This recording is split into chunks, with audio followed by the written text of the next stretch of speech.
नमस्कार मित्रों, गुरुजी ई academy channel पर आपके अपने ही चैनल पर आपका हार्दिक स्वागत है।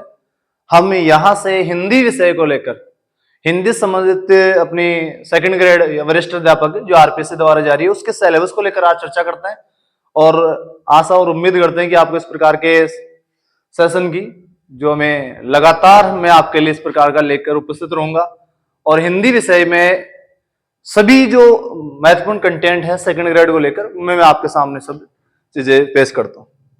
हम आज अपने चैनल गुरुजी ई एकेडमी के तौर पर जुड़े हैं और इसके माध्यम से हम आपको सेकंड ग्रेड और वो भी विशेषकर हिंदी विषय के लिए आपको महत्वपूर्ण सामग्री यहां उपलब्ध करवाएंगे। तो आप इससे जुड़े रहें और इसको चैनल को लाइक और सब्सक्राइब करें।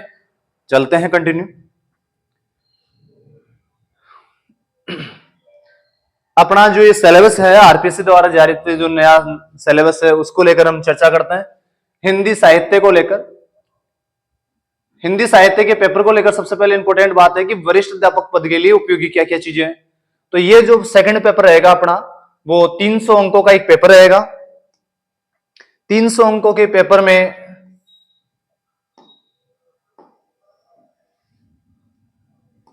अपना पेपर रहेगा 300 अंकों का। पेपर की जो अवधि है वो 2 घंटे 30 मिनट, 2 घंटे 30 मिनट इसकी अवधि रहेगी। इसमें बहुविकल्पीय मल्टी ऑप्शन वाले क्वेश्चन रहेंगे 150 क्वेश्चन जिनको आपको सोल्व करना है। और आजकल एक 5वां जो ऑप्शन हो रहा है जिसमें कि अनुत्तर जो प्रश्न है यानी कि हम जिसका उत्तर नहीं दे पा रहे तो उसको भी हमें चूज करना पड़ता है। उत्तरों के मूल्यांकन के नकारात्मक अंकन जो 1/3 है वो इसमें लागू रहेगा। आपने सही किया तो अच्छी बात है, यदि अपना गलत आंसर आता हो तो 1/3 वहां से काट लिया जाता है अपने निर्धारित अंकों से।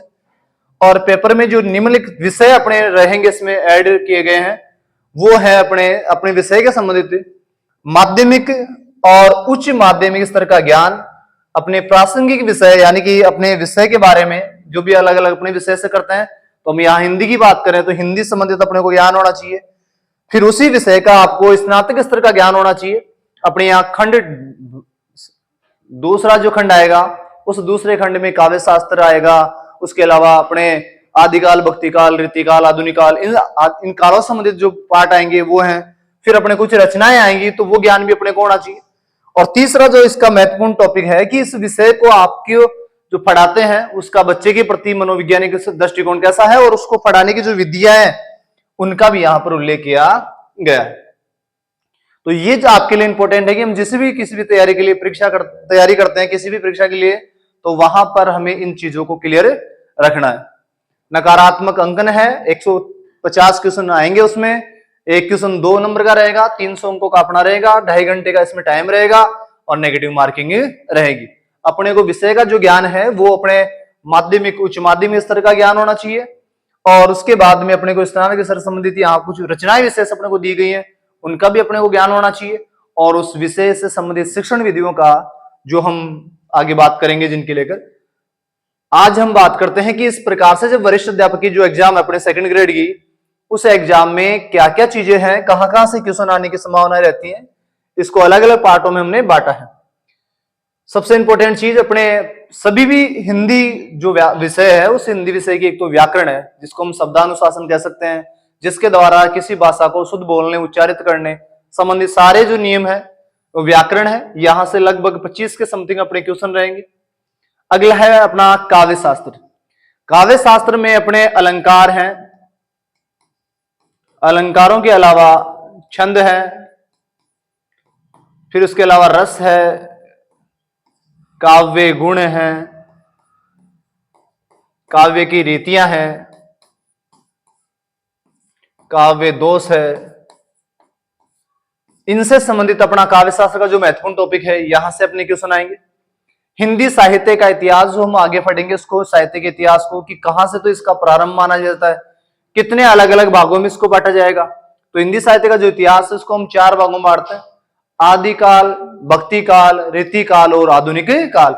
आधुनिक काल में भी आधुनिक काल पद्य अलग है, आधुनिक काल का गद्य अलग है, जिसमें अपन द्विविध युग पढ़ेंगे, अपना छायावाद युग पढ़ेंगे, प्रगतिवाद पढ़ेंगे, प्रयोगवाद पढ़ेंगे, नई कविता है उसको शामिल कर लिया जाएगा, गद्य का विकास है उसको पढ़ेंगे, नई कहानियां, नाटक, निबंध, इनसे संबंधित सारी बातें हम इसमें करेंगे। तो इसको बांटेंगे हम 4 भागों में। इसको 4 भागों के अकॉर्डिंग देखें तो आदिकाल संबंधित क्वेश्चन किए जाएंगे यहाँ पर, सिद्धों से, जैन से और नातो संबंधी, और लौकिक साहित्य वहां से, रासो साहित्य संबंधित क्वेश्चन यहां से पूछे जाएंगे। अगला है भक्ति काल, और भक्ति काल की कुछ रचनाएं तो अपने स्नातक जो स्तर वाला जब भाग है वहां से जुड़ी हुई है, जिनमें अपने कबीरदास जी हैं, सूरदास जी हैं, मीराबाई है और तुलसीदास। नेक्स्ट अगला जो पार्ट है इसी में है बेटा रीतिकाल, और अगला इसके बाद में है आधुनिक काल। इन चारों काल से संबंधित रचनाओं के क्वेश्चन अपने को यहां देखने मिलते हैं। अगला उसके बाद में हिंदी भाषा, सेकंड जो यूनिट है उसका पहला तो भाग आ जाएगा काव्य शास्त्र, दूसरा है साहित्य का इतिहास, तीसरा है हिंदी भाषा। हिंदी भाषा में अपनी हिंदी भाषा का विकास कैसे हुआ, विकास क्रम, सबसे पहले सबसे जो प्राचीन संस्कृति की भाषा है संस्कृत, उसके बाद में आई लौकिक संस्कृत, फिर उसके बाद में पाली है, प्राकृत है, प्राकृत के बाद में अपभ्रंश है, अपभ्रंश के बाद में अपनी लैंग्वेज आई अपभ्रंश से अवट, और उसके बाद में खड़ी बोली हिंदी का जो विकास क्रम होता है ना उसको लेकर हम बात करेंगे। और देवनागरी लिपि संबंधित सुधार के जो प्रयास हैं उस देवनागरी लिपि संबंधित सारी बातें अपने इस हिंदी भाषा वाले चैप्टर में बात करेंगे। स्नातक स्तर की जो अपने यहाँ जो कविताएं या रचनाएं लगी हुई हैं अपने सिलेबस में, उन रचनाओं को लेकर भी हम चर्चा करेंगे, जिसमें अपने महत्वपूर्ण है तुलसीदास जी हैं, रामचरितमानस का बालकांड दिया गया है, सूरदास जी है, मीराबाई है, कबीरदास जी है, उसके अलावा बिहारी सस्सई अपने यहाँ पर सिलेबस में जुड़ा हुआ है, सूर्यमल मिशन की वीर सस्सई अपने यहाँ पर जुड़ी हुई है, उसके अलावा कुरुक्षेत्र अपना यहाँ पर जुड़ा हुआ है, मोहन राकेश का लहरों के राजन से जुड़ा हुआ है, खून का टीका याज्ञवल्क्य चंद्र मिश्र है। आगे हम इसी प्रकार से कंटिन्यू की जो बात करेंगे वो अपने सिलेबस का पार्ट है। और उसके बाद में अंतिम जो पार्ट आता है उस पार्ट में शिक्षण कौशल और उससे संबंधित विधियां, जो अपने 4 अपने शिक्षा का कौशल है, सुबह जिसको हम बातें हैं सुनना, बोलना, पढ़ना और लिखना, इस प्रकार से इस कौशल का किस प्रकार से विकास किया जाता है, किस प्रकार से इसको पढ़ेंगे, उनसे संबंधित जो अपनी विधियां हैं, जैसे अपनी निबंध से संबंधित विधियां हैं, गद्य से संबंधित, पद्य से संबंधित, नाटक, निबंध, उनसे इन सभी को लेकर हम वहां डिस्कस करेंगे भाई कितने क्वेश्चन की लगभग संभावना रहती है। तो यहाँ 25 लगभग क्वेश्चन रहेंगे, इसके बाद में 20 या 25 का टारगेट अपना यहाँ से रहेगा, 20-25 क्वेश्चन अपने यहाँ से रहेंगे। उसके बाद में 5 या 10 क्वेश्चन से लगभग अपने हिंदी भाषा के साहित्य के हिंदी भाषा संबंधी इतिहास से संबंधित अपने को जानकारी मिलेगी। उसके बाद में रचनाओं का, देखो बेटा पहले थे अपने कक्षा 9 से लेकर 12 तक की रचनाएं अपने सिलेबस में जुड़ी हुई थी, लेकिन जब इनको हटा दिया गया तो उसके बाद में यहां पर कुछ हिंदी साहित्य की जो रचनाएं हैं वो अपने यहां जोड़ी गई हैं, और उन रचनाओं में बदलाव कर दिया गया है, कहानियां जुड़ी गई उनमें 1-2 उपन्यास वगैरह भी हैं और कुछ रचनाएं हैं कामायनी वगैरह। तो वहां से अपने क्वेश्चन आएंगे, तो वहां थोड़ा सा विशेष ध्यान देने की जरूरत है। फिर उसके बाद में अगला जो पार्ट है, यहां से जो अपने क्वेश्चन है 20-25 के लगभग, वो क्वेश्चन पहले निर्धारित थे वहां से। तो इस प्रकार से परिपूर्ण तरीके से हम सिलेबस की तैयारी करेंगे, और जिसमें अपना हर प्रकार का जहां से अपने को लगी भी यहां पर कमी है तो उसकी हम टेस्ट सीरीज लाएंगे, जिसमें हम डेली उसका प्रैक्टिस करेंगे, और उसके साथ ही अपनी तैयारी भी बेटर रहेगी, और जो अपनी कमियां हैं उनको भी हम दूर करेंगे। आगे हम बात करते हैं आरपीएससी द्वारा जो जारी सिलेबस है, उस सिलेबस को कितने कितने पार्टों में, किस यूनिट में बांटा गया है, तो 3 खंडों में उसको बांटते हैं। पहले खंड में हम बात करेंगे माध्यमिक और उच्च माध्यमिक स्तर, कक्षा 10 और 12 के स्तर की बात करेंगे, जहां पर सबसे पहले जब बात हिंदी की आती है तो हिंदी की बात में सबसे पहले व्याकरण वाला पार्ट इंपॉर्टेंट होता है। देखो किसी भी भाषा को शुद्ध बोलने, पढ़ने, उच्चारण करने या लिखने को लेकर यदि कोई शास्त्र पढ़ा जाता है या किसी प्रकार का कोई नियामक ग्रंथ पढ़ा जाता है, उसे व्याकरण कहते हैं। व्याकरण को शब्दानुशासन भी कहा जाता है, शब्दों का अनुशासन, विधन, आदन, कृण जो अपना प्रत्यय है उस प्रकार से जुड़ा हुआ है। तो उस व्याकरण को एक महत्वपूर्ण टॉपिक के रूप में पढ़ेंगे, क्योंकि इससे संबंधित जैसे राजस्थान पुलिस एसआई है, पटवार है, सीईटी है, अभी अपना स्टेनोग्राफर है, तो बहुत अच्छे अच्छे क्वेश्चन यहां से बनते हैं। तो इसलिए अपना हिंदी आज कोई नॉर्मल लैंग्वेज का या कोई पार्ट नहीं है, इसके लिए इसको बहुत बेटर तरीके से हम तैयार करेंगे। सबसे पहले बात करेंगे वर्ण व्यवस्था। वर्ण किसे कहते हैं? भाषा की सबसे छोटी जो इकाई होती है, यदि ध्वनि में बात करूं मौखिक इकाई की तो ध्वनि है, और लिखित की जब मैं बात करूंगा तो लिखित इकाई में वर्ण आता है। वर्ण और वर्णों में हम पढ़ते हैं केवल स्वर और व्यंजन का जिसके साथ हम अयोग्यवाह भी उनको पढ़ेंगे और अपने जो अनुस्वार ध्वनियां है, विसर्ग है, उनको भी हम इसमें पढ़ेंगे। तो इस प्रकार से स्वरों का और व्यंजनों का वर्गीकरण जो अपने दिया गया है, 52 वर्ण है, उनको फिर मूल वर्णों में 44 मानकर जो बात करेंगे, उनको लेकर हम इसमें महत्वपूर्ण चर्चा आपसे करेंगे। अगला जो वह है शब्द वर्गीकरण। शब्दों का अलग वर्गीकरण होगा स्रोत के आधार पर। स्रोत मतलब उनकी उत्पत्ति समान किस प्रकार से संस्कृत से अंग्रेजी में बने, संस्कृत से अपने हिंदी में जो शब्द बने उनको नाम दिया हमने तत्सम। फिर जिनमें बदलाव हो गया, रूप परिवर्तन हो गया, उनको हमने रखा तद्भव। और जो विदेशी भाषा, देखो भारतीय संस्कृति है जिसमें सभी का निवेश होता है, सभी को ये अपना मना लेता है। हम भारतीय हैं, विदेशी को भी अपना स्वदेशी मानकर आप अपने उसमें शामिल कर लेते हैं। तो यहाँ पर कुछ विदेशी जैसे अरबी, फारसी, अंग्रेजी, इन भाषाओं के शब्दों का भी अपने यहाँ पर योगदान रहेगा, तो उनको हम लिखेंगे विदेश शब्दों में। तो उनको हम बात करेंगे शब्द वर्गीकरण में। अगला है शब्द वर्गीकरण में ही अब की बार व्याकरण के ऊपर आधारित है। जब किसी लिंग, वचन, कारक, काल, वाच्य, इनके आधार पर यदि कोई परिवर्तन होता है तो हम उसमें बात करते हैं विकारी और अविकारी शब्दों की और उनके भेद और उपभेद की। विकारी में जैसे हम बात करें संज्ञा, सर्वनाम, क्रिया और विशेषण, ये चार जो अपने महत्वपूर्ण टॉपिक है अपने व्याकरण के, ये विकारी में आते हैं। उसके अलावा क्रिया विशेषण है, समुच्चय बोधक है, संबंध बोधक है और अपना विस्मयादि बोधक, ये अपने शामिल होते हैं अविकारी में। विशेषकर एक निपात भी है, उसकी भी हम चर्चा करेंगे। तो इनका भी वर्गीकरण हम पढ़ेंगे यहाँ पर। अगला है व्याकरणिक कोटियों में जो अपने को विकार पैदा करती हैं, वो है लिंग, वचन, कारक, काल और वाच्य। स्त्रीलिंग, पुल्लिंग, एक वचन, बहुवचन, अपने जो कारक चिन्ह है उनका प्रयोग किस आधार पर होता है, काल के आधार पर अपना वर्गीकरण पढ़ेंगे। फिर वाच्य के आधार पर क्रमवाच्य, कर्तृवाच्य और भाववाच्य, तो सबको लेकर हम चर्चा करेंगे। इसलिए एक बार अपने को पूरा सिलेबस है उसको विस्तृत रूप से पढ़ने की जरूरत है कि अपने सिलेबस में क्या क्या है और कहां कहां से अपने क्वेश्चन आने की संभावना रहेगी। आगे हम बात करें इनको लेकर, तो इसी सिलेबस के अगले वाले पार्ट में है अपने शब्द रचना। शब्द रचना की मैं बात करूं यहां पर, तो शब्द ज्ञान इंपोर्टेंट इसमें जुड़ा हुआ है, जिसमें अपने को नॉर्मली मान के हम इनको छोड़ देते हैं, लेकिन वहां से भी देखो बेटा क्वेश्चन आता है, तो अपने को क्वेश्चन करना बहुत जरूरी है। उसके लिए अपने को चाहे भले ही कोई पार्ट इजी वे में लगे, लेकिन हम बार बार प्रयास करेंगे तो अपने शब्द तैयार हो जाएंगे। पर्यायवाची शब्द, एक ही शब्द के अनेक शब्दों का जिनको हम उनके स्थान पर प्रयोग करें, तो पर्यायवाची शब्द अपने को इससे शब्द भंडार में भी अपना शब्दकोश है वो भी तैयार होगा। उसके अलावा विलोम शब्द 3 आधार पर बनते हैं, उनकी भी हम चर्चा करेंगे। अनेकार्थक, एक से अधिक अर्थ वाले, भिन्नार्थक, समानता न दिखने वाले लेकिन उसकी अर्थ की बात करें तो वो भिन्न शब्द दिखने वाले, और अंत में है वाक्यांश के लिए एक शब्द, पूरा एक वाक्यांश दिया जाएगा, उसको एक शब्द से अपने को बोध करवाना पड़ेगा। तो ये अपना शब्द ज्ञान हुआ। आगे हम बात करें वाक्य रचना। वाक्य का स्वरूप है, पदक्रम है और वाक्य के अंग और भेद और उपभेद। हम जब वाक्य को पढ़ते हैं तो शब्दों का, सार्थक शब्दों का एक क्रमबद्ध समूह क्या कहलाता है, वाक्य।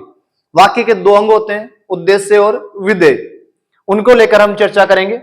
वाक्य का स्वरूप है, किस आधार पर है, कर्ता, कर्म, जो क्रिया है उसका है, उसके अंगों की, और उस वाक्य के भेद पढ़ेंगे हम अलग अलग। जो 3 भेद अपने पता है, साधारण वाक्य है, मिश्र वाक्य है, संयुक्त वाक्य है, इनको लेकर तो इस प्रकार से ये वाला हम वहां तैयार करेंगे।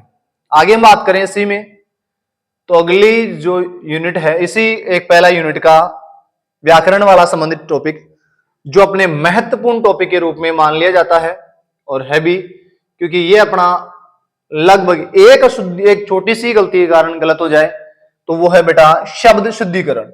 बार बार जब प्रयास करेंगे तो शुद्धिकरण हो जाएगा नहीं, वाक्य शुद्धिकरण, शब्द शुद्धिकरण, दूसरा इसी में है यूनिट वाक्य शुद्धिकरण।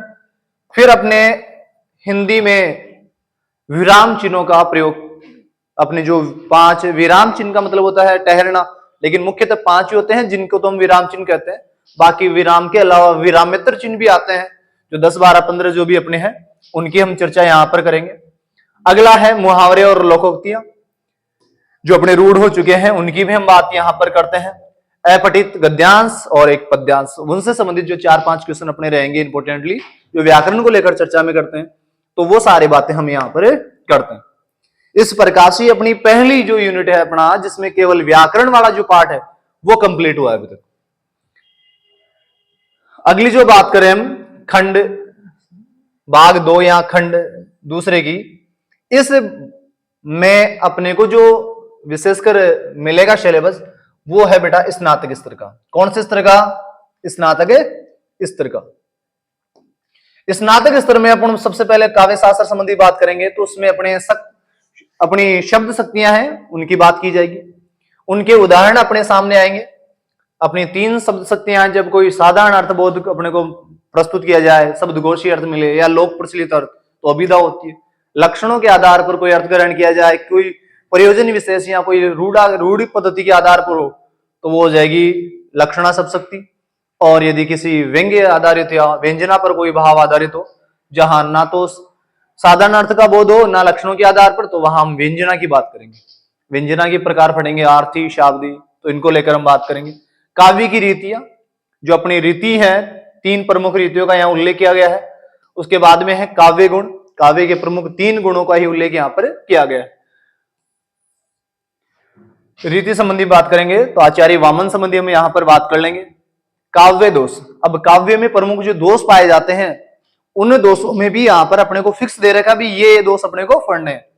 श्रुति कटत्व दोष है, ग्रामत्व है, अप्रतित्व है, क्लिष्ट है, अक्रमत्व तथा दुष्कर्मत्व। ये अपने 6 दोष यहां पर विशेषकर अपने को बताए गए हैं। अगला है अलंकार। एक काव्य शास्त्र की यदि जब बात की जाए तो उसमें अलंकार और छंदों का एक बहुत बड़ा योगदान होता है, और सामान्य से हम इनको अलग अलग डिवाइडेशन में ग्रुप वाइज बनाकर हम इनको तैयार करते हैं। देखो, सलेस अलंकार, यमक अलंकार, जबकि अपने पश्चिम की बात करें तो वहां अपने को अनुप्रास मिलता है। उपमा, रूपक और उत्प्रेक्षा, इन 3 का एक समूह बनाकर हम इन 3 को पढ़ेंगे। विभावना, असंगति, इन 2 का हम ग्रुप बनाएंगे। संदेह और भ्रांतिमान, जब किसी उपमान में उपमेय का आरोप कर दिया जाए तो भ्रांति होती है, लेकिन यदि उसमें सादृश्यता के कारण या गुणधर्म के कारण यदि अपने को शंका बनी रहे तो हो जाएगा संदेह।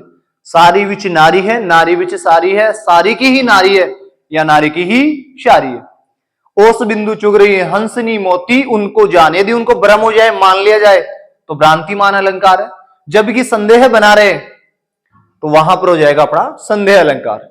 जैसे एक उदाहरण यहां पर और देखें हम, नाक सुंड में प्रवेशन लाग्यो, यानी कि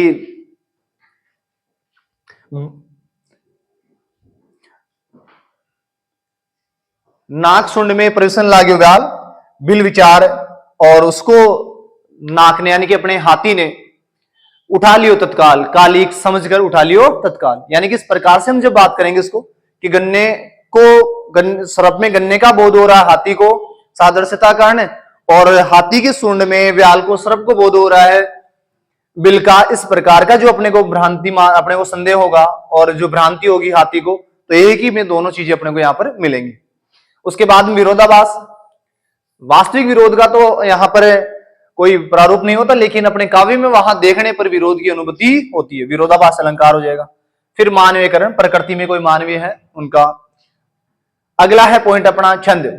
छंदों में हम बात करेंगे तो छंद वर्णिक और मात्रिक होते हैं, लेकिन अपने यहाँ पर फिक्स दिए गए हैं। द्रुत, विलंबित, नभ, भरे, एक ट्रिक है अपने, उसके आधार पर हम इनको पढ़ेंगे। दिवस का अवसान, समीपता, गगनता कुछ लोहित हो चला, तरुशिका पर थी अब राजती, कमलिनी तरुवल्लभ की परवा। हरिगीतिका, हरिगीतिका में 28-28 मात्राओं का एक ग्रुप होता है, एक पंक्ति में 28 मात्राएं होती है। जैसे अपनी हरिगीतिका में एक लिखा हुआ है राम स्तुति, श्री रामचंद्र कृपालु भजमन हरण भव भय दारुणम, नव कंज लोचन कंज मुख कर कंज पद कंजारुणम, कंदर पे गणित अमित छवि नवनील नीर सुंदरम, पटपीत मानो तड़ित रुचि नौमी जनक सुतावरम। तो इस प्रकार से हमारी गीतिका को भी वहां पर तैयार करेंगे। अपने कवित हैं 31 वर्णों वाला। सवैया नाम तो अपने को एक दिया गया है सवैया, लेकिन इसमें 22 से लेकर 26 तक की मात्राओं का हम यहाँ योग करेंगे और वहां उसके अलग अलग रूपों की बात करेंगे। मदिरा, मालती, सुमुखी, किरीट, दुर्मिल। आगे है दोहा। दोहा एक सामान्य सा अपना एक छंद है। उसी के अलावा दोहे का जस्ट अपना विपरीत टाइप का एक है सोरठा। दोहे का विपरीत गुणों वाला अर्धसमात्रिक छंद 13 11 11 13 मात्राओं का इनमें संयोग होता है। अगला है चौपाई, 16 मात्राओं संबंधित। अगला अपना महत्वपूर्ण टॉपिक है काव्य शास्त्र को लेकर रस। रस संबंधी जो संप्रदाय है उसको लेकर रस का अवयव, उसके स्वरूप और उसके अलग अलग जो भेद हैं उनको लेकर भी हम चर्चा करेंगे। इस प्रकार से कि स्नातक स्तर की जो पहली बात है ए को लेकर भाग को, वो हमने यहां पर क्लियर की है। नेक्स्ट हम बात करें इसको लेकर दूसरे भाग में, तो वहां हम हिंदी साहित्य का इतिहास, इतिहास में उनका नामकरण, किस आधार पर उनका नामकरण किया गया, फिर काल विभाजन, उनको अलग अलग किस आधार पर कालों में बांटते हैं वो, फिर हम उनके 4 जो काल पढ़ेंगे, आदि काल, भक्ति काल, रीति काल और आधुनिक काल। आधुनिक काल में भी एक आधुनिक पद्य है और एक आधुनिक काल का गद्य है, तो इनको लेकर भी हम चर्चा करेंगे। आधुनिक काल की काव्य की धारा कौन कौन सी है, जैसे सिद्ध है, जैन है, नाथ है, रासो साहित्य है, लौकिक साहित्य है, तो वो प्रवृत्तियां हैं किस प्रकार की, जैसे रासों में वीर प्रवृत्ति टाइप बात करेंगे, प्रमुख रचनाएं उनकी बात करेंगे, जो रचनाकार है, लिखने वाले कवि है, उनकी भी चर्चा हम करेंगे। भक्ति काल है, भक्ति काल को भी हम अलग अलग काव्य धाराओं में बांटेंगे। जैसे भक्ति की भी हम 2 बात करेंगे, निर्गुण भक्ति और सगुण भक्ति। निर्गुण भक्ति को फिर हम 2 भागों में बांटेंगे, संत है और सूफी काव्य है। फिर सगुण भक्ति उसको भी हम 2 भागों में बांटेंगे, राम काव्य है और एक संत अपना कृष्ण काव्य है, दोनों को अलग अलग लेकर। तो इस प्रकार की प्रवृत्तियों की, रचनाओं की, रचनाकारों की भी हम बात करेंगे।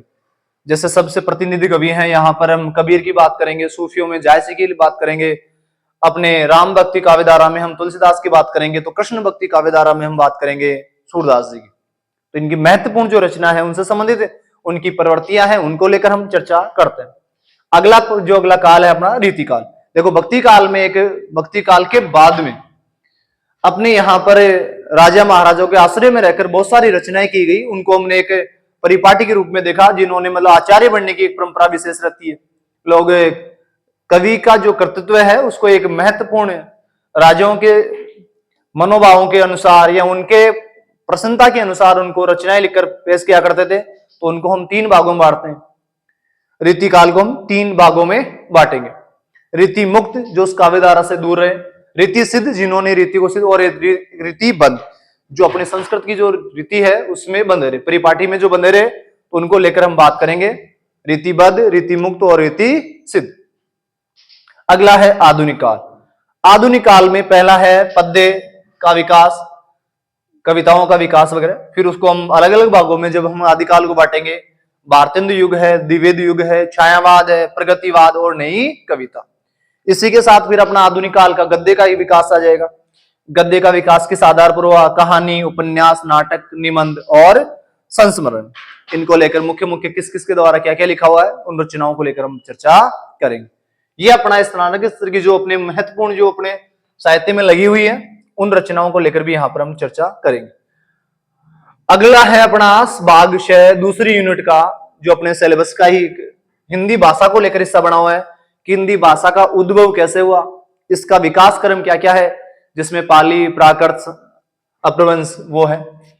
हिंदी व उसकी बोलियां, अपने हिंदी की जो बोलियां है ना उनको लेकर हम बात करेंगे। अर्धमागधी, मागधी, पश्चिमी हिंदी, पहाड़ी हिंदी, इनको लेकर, और उनका सामान्य परिचय, और महत्वपूर्ण अपने देवनागरी लिपि जो मानक रूप है उसकी भी हम चर्चा यहां पर करेंगे। ब्राह्मी लिपि से इसका विकास हुआ, देवनागरी है, किस प्रकार के वर्णों की आवृत्ति होती है, वो सब चीजें यहां पर। अगला देखो भाग 2 या खंड 2 का ही हम बात करेंगे, दैवाक की, और उसमें हम इनके कुछ अपने जो मुख्य कवि लगा रखे हैं उनकी कुछ रचनाएं अपने यहां शामिल है, उनकी भी चर्चा करते हैं। पहला अपना कबीर ग्रंथावली, जैसे हम बात की थी अभी, संत काव्य जो जुड़ा हुआ है भक्ति काल में, उसमें प्रतिनिधि कवि है संत काव्य के कौन, कबीरदास जी। तो कबीरदास जी की कुछ रचनाएं अपने यहां पर है, और उनमें भी साखी है, उसके पहले 5 अंग, और उसके बाद में प्रथम जो 10 पद है जो श्याम सुंदर दास द्वारा संपादित है, वही अपने यहां सिलेबस में दिए गए हैं। अगला है अपने भक्तिकालीन कवि तुलसीदास जी, और तुलसीदास जी की रामचरित मानस का जो बालकांड है वो अपने 7 कांडों में अपनी ये तुलसीदास जी की रचना बटी हुई है, और उनमें से भी बालकांड अपने यहां पर है। नेक्स्ट बात करें सूरदास जी, भक्ति काल के ही ये चारों जो कवि हैं अपने यहां पर अभी हमने बांट रखे सिलेबस के अकॉर्डिंग, तुलसीदास, कबीरदास, सूरदास और मीराबाई, ये भक्तिकालीन कवि हैं, सारे कवित्री हैं। आगे देखो सूरदास की रचना है बरमर्गी सागर, जिसके पहले वाले जो 20 पद हैं उद्धव संदेश जो है अपना वो इसमें है। अगला बात करें हम, सर वो बोतल होगी ना पानी वाली। आगे देखो मीराबाई, मीराबाई की मीरा पदावली है, उसकी प्रथम 20 पद हैं यहां पर, और इसके संपादक आचार्य परशुराम चतुर्वेदी जी।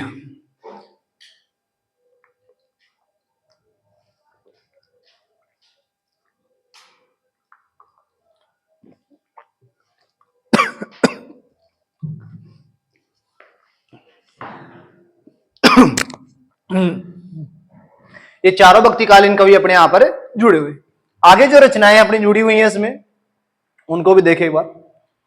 तो दूसरी जो रचनाएं हैं बिहारी रत्नाकर, एक प्रमाणिक रचना है बिहारी जी की द्वारा लिखी गई, बिहारी सस्सई, तो उसमें से लिया गया है। सूर्यमल मिश्रण की है वीर सस्सई, उसके भी प्रथम 20 दो इसमें सम्मिलित है, जो नरोत्तम दास स्वामी, नरेंद्र भानावत और लक्ष्मी कमल के द्वारा संपादित। राम सिंह दिनकर कुरुक्षेत्र का जो पाठ है इसमें जोड़ा गया है। कामायनी के वैसे बात करेंगे तो 15 सर्गों में ये बटी हुई है, लेकिन अपने सिलेबस में यहां पर सरदा सर्ग शामिल है। आचार्य रामचंद्र शुक्ल का एक अपने निबंध है चिंतामणि, तो उसमें भी केवल यहां 3 है, भाग 1 में केवल उत्साह है, श्रद्धा, भक्ति और लोभ और प्रीति। मोहन राकेश का लहरों के राजहंस जो 1963 में प्रकाशित हुआ था, और उसके अलावा खून का टीका एक उपन्यास ये नया जुड़ गया था याज्ञवेंद्र शर्मा चंद्र द्वारा। अगला है अपने 4 इंपॉर्टेंट कहानियां जुड़ी हुई हैं, जो अपने सबसे ज्यादा गद्य में यदि बात करें तो कहानियों को हम नॉर्मली वे में पढ़ भी लेते हैं और काफी बार अपने कंटिन्यूस सिलेबस में जुड़ी भी हुई है। तो उसका नाम है उसने कहा था, चंद्रधर शर्मा गुलेरी। अपने यहां जयपुर से ही इनका संबंध मान लिया जाता है, और इन्होंने ही सबसे पहले हिंदी के लिए पुरानी हिंदी शब्द का प्रयोग किया था। समालोचना पत्रिका है उसका प्रकाशन भी किया था। प्रेमचंद की पूस की रात एक छोटी सी कहानी अपनी यहां पर भी जुड़ी हुई है। हेतु भारद्वाज की है, पटापेक्स नहीं होगा, और विजयदान देता की कहानी है उजाले के मुसाहिब। आपको ये सभी जो मैं सिलेबस वगैरह जो जीके जो भी चीजें वहां पर बोर्ड पर पीपीटी के माध्यम से करवा रहा हूं, इनको आप प्राप्त कर सकते हैं गुरुजी ई एकेडमी टेलीग्राम ऐप पर। वहां पर ये सब चीजें आपको वहां पर मुफ्त में मिल जाएंगे। मेरा उद्देश्य है कि आपको एक सही दिशा में, बिना फालतू की जो आजकल जो प्रचार किया जा रहा है उसको लेकर कि भ्रामक प्रचार ना किया जाए, केवल और केवल स्टडी की जाए और आपको आपके लक्ष्य में बहुत मेरा जो योगदान है मैं कर सकूं। इसको लेकर मैं काफी समय से जुड़ा हूं और चाहता हूं कि मैं आपको आपके लक्ष्य तक पहुंचाने में शामिल अपना महत्वपूर्ण योगदान निभा सकूं। आगे हम बात करते हैं तीसरे खंड की, जिसमें शिक्षण विधियां हैं और भाषा संबंधी शिक्षण कौशल है, उनकी चर्चा की गई है। भाषाई कौशलों का विकास है, जो अपने 4 कौशल है, सुनना, बोलना, पढ़ना, लिखना। ट्रिकली हम पढ़ते हैं तो उनको पढ़ेंगे सुबोपली। तो इनका किस प्रकार से क्रम है, कौन से भी व्यक्ति के कौशल है, कौन से अपने तो उन 4 कौशलों के लेकर हम यहां पर चर्चा करेंगे। उनका स्वरूप है श्रवण, उच्चारण, ध्वनि, वर्तनी, वाचन है, वो लेकर हम बात करेंगे। नेक्स्ट है हिंदी की विविध जो विधाएं हैं, नाटक है, उपन्यास है, गद्य है, उनको लेकर भी उनकी विधियां हैं 25 पहले तो विधियां फिक्स कर रखी थी अपने सिलेबस में, उन विधियों को लेकर भी यहां चर्चा की जाएगी। फिर गद्य, पद्य, व्याकरण, रचना, कहानी और नाटक, इनकी शिक्षण विधियों की हम यहां चर्चा करेंगे।